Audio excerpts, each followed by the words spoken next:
प्रणाम। हम सुनहरी केसर रेड लिली के फूल देख रहे हैं। ये सोना केसर, पीली केसर, गंधर्वी केसर, पूजा केसर, ये गोल्डन केसर। हम इसके पुष्पों को पुष्पित होते होते देखने का प्रयास करेंगे। आप भी देखेंगे ये पुष्प अपनी अवस्था में अग्रसर हो रहा पुष्पित होने के लिए। इसके परागकण इतने ओजस्वी, तेजस्वी और सुगंध इस ग्लोबल को एक आकार दे रही है।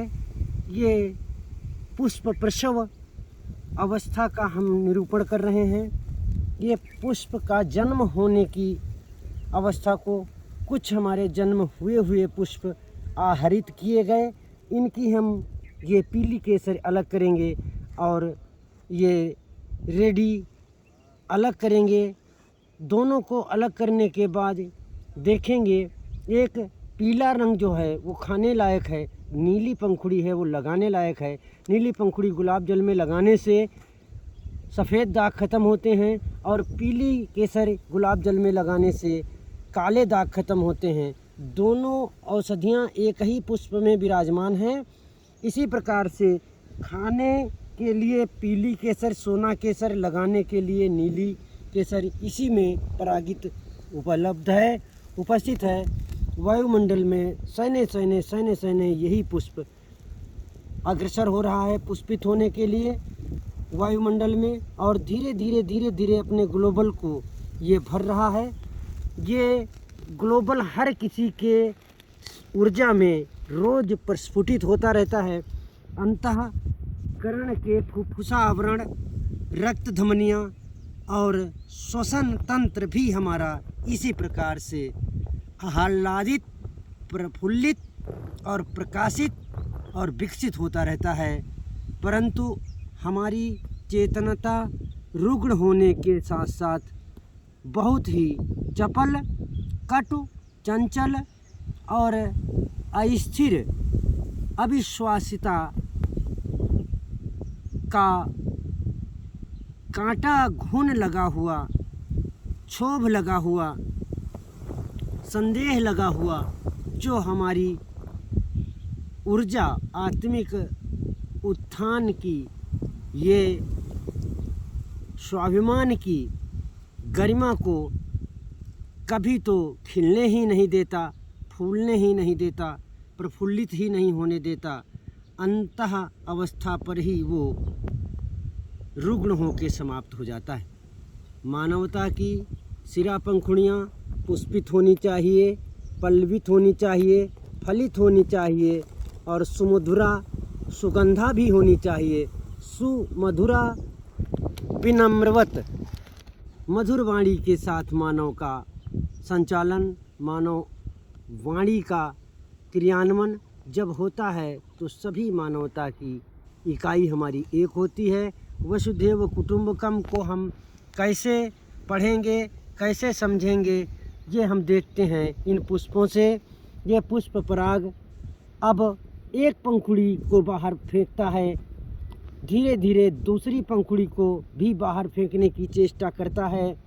ऐसे ऐसे इस वायुमंडल के वेग में ये पुष्प प्रसव कालीन वेला का, ऐसे ही हमारे अष्टदल कमल, सहस्त्रदल कमल और यम, नियम, प्रत्याहार, ध्यान, धारणा, समाधि आदि जो हमारे घटित होते हैं, ओम भूः, ओम भुवः, ओम स्वः, ओम मः, ओम जनः, ओम तपः, ओम सत्यम की आवृत्ति निरूपित है।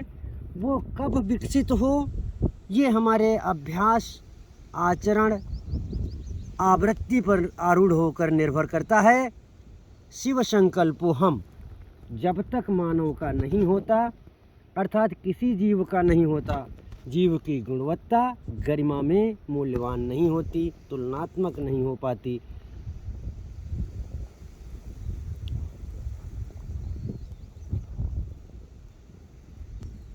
यह क्रियाशीलता ही हमारी धीरे धीरे 2 मिनट 4 मिनट में थोड़ा सा इसमें हम हाथ लगाते रहे हैं। ये बेला ऐसी सुमधुर होती जा रही है। तीसरी पंखुड़ी क्रमशः प्रफुल्लित हुई। ये अष्टदल कमल, सहस्त्रदल कमल, ब्रह्मदल कमल, ये मात्र ऊर्जा से और पितृ कृपा से अवतरित होते हैं, घटित होते हैं प्रत्येक कण कण में, प्रत्येक जीवन में, प्रत्येक जीव में। हम सोना केसर को इकट्ठा करके दिखाएंगे कि अपने कुछ बाग बगीचे में थोड़े से ही जगह में ये रेड लिली कैसी फूल करके हमारे घरों में गुलजार होती है, और हम इससे सोना केसर कितने ग्राम तक इकट्ठा कर पाए हैं, जो ग्लोबल अभी तक आगे के लिए अग्रसर हो रहा था, अब ये पूर्ण तरीके से आसमान में उड़ने लगा है। इसका गंध, ये है सोना केसर की रेड लिली की सुगंध, अब आकर्षित करेगी अनन्य चींटियों को, भंवरा को, मधुमक्खी को, और इसके गण आएंगे। गंधर्व केसर है चूँकि गण आएंगे, और ये सब गण इस माँ वसुंधरा धरती से ले कर के वापस चले जाएंगे। जब कोई नहीं इसका पूछेगा तो सूर्यमंडल, वायुमंडल, जलमंडल, अग्निमंडल अपने में पर आवेशित कर प्रवेशित करेंगे, और मानव इनके लाभों से वंचित ही रह जाएगा, क्योंकि मानव चपल, चतुर, कुटिल और कुंठाग्रस्त ग्रंथि का सरदार है। वो प्रफुल्लित, आनंद, करुणा, ममता, सेवत्व का बहुत ही कम नाम मात्र दिखावा, नाटक, ढोंग, आडंबर, स्वांग का अधिकारी है। वो सब छोड़ो, प्रकृति के साथ प्रकृतिवत हो जाओ, परमात्मा साक्ष्य होगा। ओम प्रणाम, ओम नमस्ते। साधुराम, मणिकूट पर्वत, नीलकंठ, हिमालय, माँ भुवनेश्वरी दरबार पर क्षेत्र।